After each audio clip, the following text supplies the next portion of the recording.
Hey everyone, this is Ted with the Holmes team at William Ravis Real Estate. So a big question that I've been getting and hearing all the time from clients and colleagues is what's going on with mortgage rates? Well, we've finally seen some movement. Last week, the average 30-year fixed rate dropped to its lowest level since last October. Rates are now out of the high 6% range, and I have a client that locked their rate just under 6% yesterday. This recent dip is tied to the weaker than expected August jobs report. Now, whether rates continue to fall depends on inflation, the job market, and Fed policy.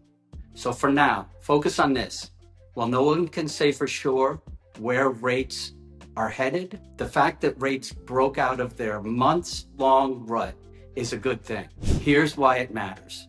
Interest rates affect not only affordability, but also the psychology of buying a home. When rates are higher, buyers can afford less, and many hold off, even when they could still purchase. But waiting for rates to come down can be a big mistake.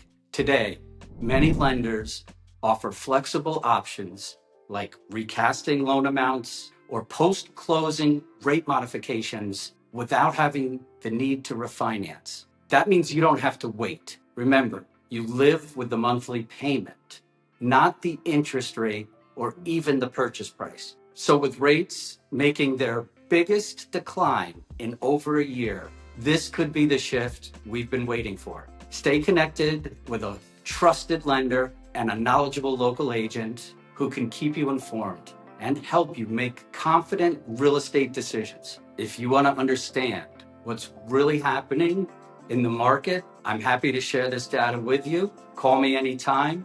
And thank you very much for viewing this video with me today.